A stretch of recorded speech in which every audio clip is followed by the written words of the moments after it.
Bonjour à tous, je m'appelle Sophia et cette vidéo concernera les principales énergies archétypales astrologiques pour la nouvelle lune en Verseau, dans l'axe Lion-Verseau, et puis ensuite pour la période qui va jusqu'au 10 février aussi. C'est la toute première nouvelle lune de l'année calendrier 2017, une nouvelle lune à 8 degrés du Verseau, qui aura lieu le 28 janvier à 1h08 heure de Paris. Et cette nouvelle lune sera plus fortement ressentie par les signes fixes, c'est-à-dire le taureau, le lion, le scorpion et le verseau.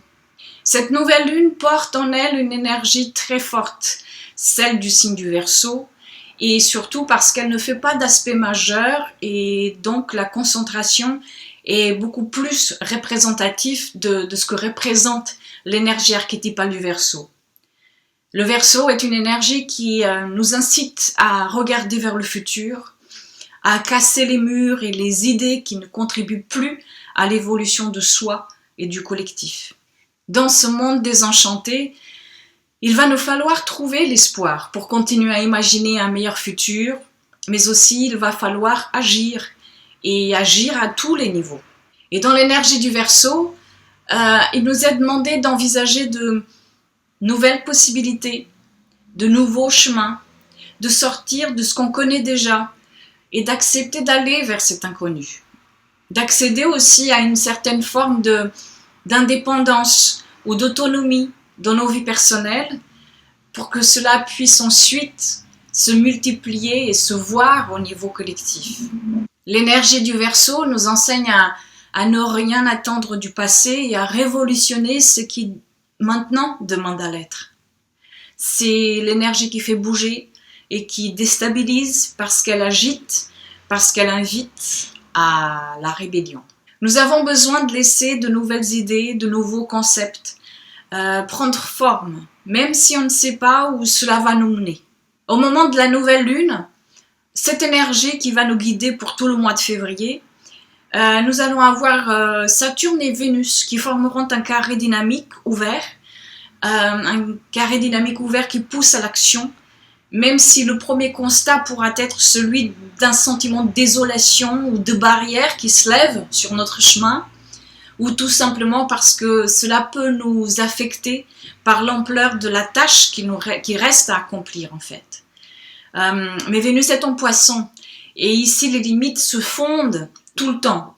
La réalité est difficile à percevoir, à concilier avec un trop-plein d'amour, d'idéalisation et de compassion. Dans nos vies personnelles, cela peut se matérialiser par une situation ou par une prise de conscience qui vient éveiller un sentiment de manque parce que l'on n'arrive pas à combler nos trop grandes attentes, qu'elles soient relationnelles, professionnelles, ou en lien avec l'idée de valeur, l'idée de créativité, ou encore en lien avec le côté matériel de la vie.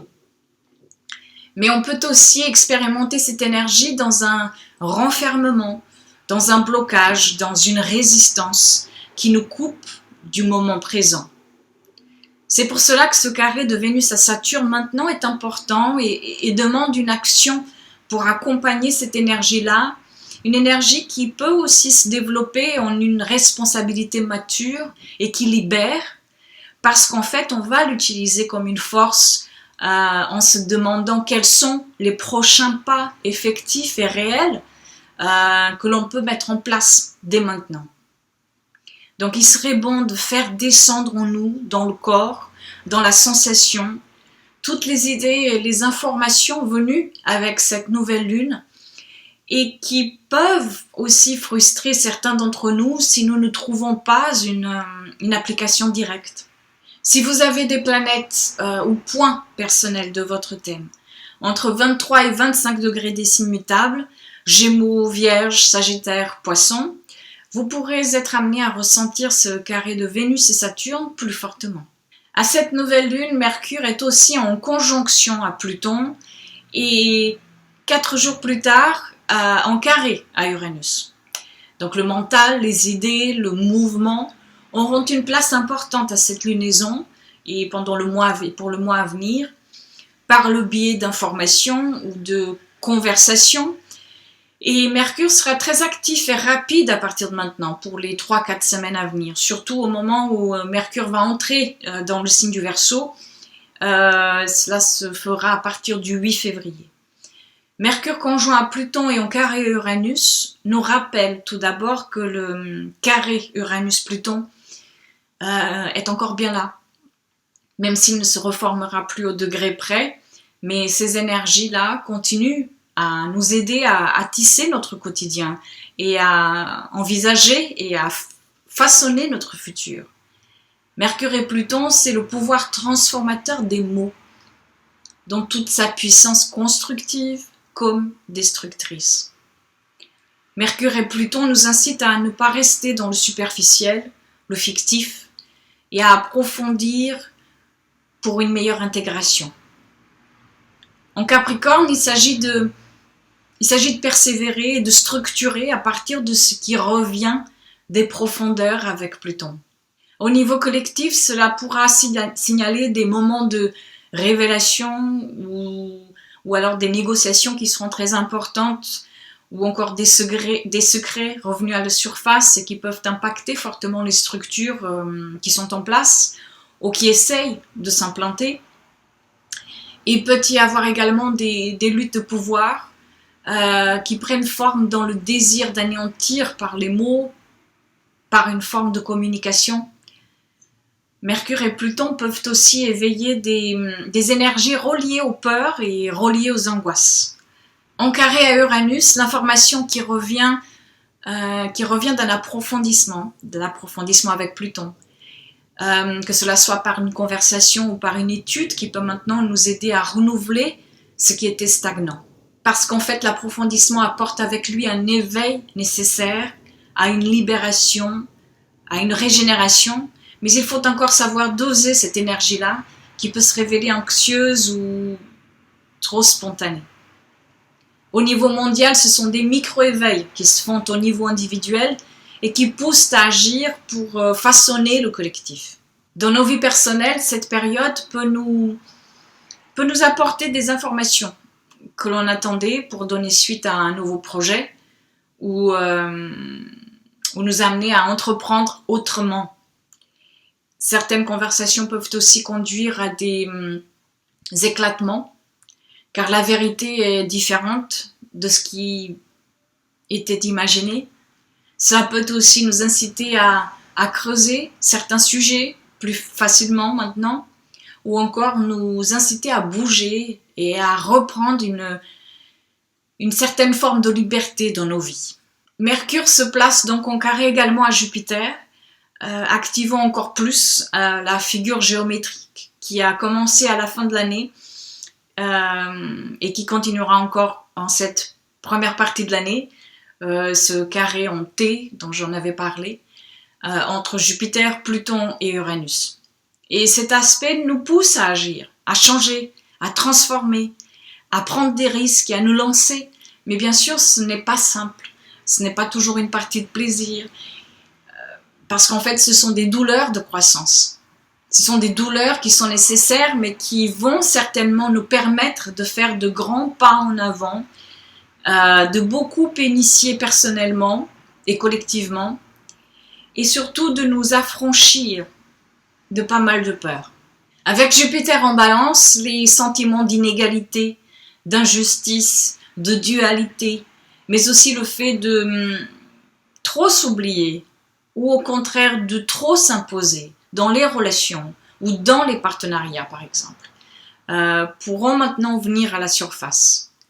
Là où il y a un trop plein de quelque chose, dans un sens comme dans l'autre, demande à trouver un équilibre. Et pendant cette période, il se peut que ces écarts et ces inégalités se creusent encore plus, pour qu'on puisse les voir, pour qu'on puisse agir sur elles. Si vous avez des planètes au point de votre thème, entre 17 et 24 degrés des signes cardinaux, Bélier, Cancer, Balance et Capricorne, vous pourrez ressentir les aspects entre Mercure, Pluton, Jupiter et Uranus plus fortement. Le 7 février, Jupiter entame sa rétrogradation annuelle qui va durer jusqu'au 10 juin. Donc tous ces thèmes et d'autres encore sont là pour être reconsidérés, intégrés et réévalués. C'est le moment pour intérioriser l'énergie de Jupiter, une énergie qui va nous amener à vouloir chercher une vérité, un sens, une justesse, une harmonie, une prospérité, et qu'il va falloir maintenant ne plus attendre de l'extérieur, mais à trouver et à expérimenter en soi. Et si vous ne savez pas où Jupiter transite en ce moment dans votre thème natal, je vous invite à écouter en fait les vidéos que j'avais faites sur l'entrée de Jupiter en Balance. Je vous mets le lien de la playlist à la fin de cette vidéo, et en tout cas je vous mets aussi ici dans la barre d'infos. Aussi, si vous souhaitez connaître où auront lieu les lunes et éclipses qui arrivent au mois de février pour chaque signe, je vous invite à acquérir le projet Quintessence, car en plus des 12 audios par signe, vous avez aussi une fiche de nouvelle lune qui invite à la réflexion et à se poser ses intentions pour la lunaison qui arrive, et puis également une méditation astrologique de pleine lune. Pour cette lunaison qui commence et qui va jusqu'au 25 février, je vous conseille en essence florale du Dr Bach, Scléranthus, parce que Mercure, notre mental, va être un peu partout à la fois. Et on va peut-être s'éparpiller un peu ou alors se sentir bloqué et dans l'incapacité d'agir. Scléranthus va permettre de retrouver un certain équilibre pour mieux diriger les énergies et les émotions qui croiseront notre chemin maintenant. Je vous remercie d'avoir regardé cette vidéo jusqu'au bout. Je vous remercie aussi pour tous les partages et pour tous vos commentaires. Je vous souhaite une superbe première nouvelle lune de l'année. À très bientôt.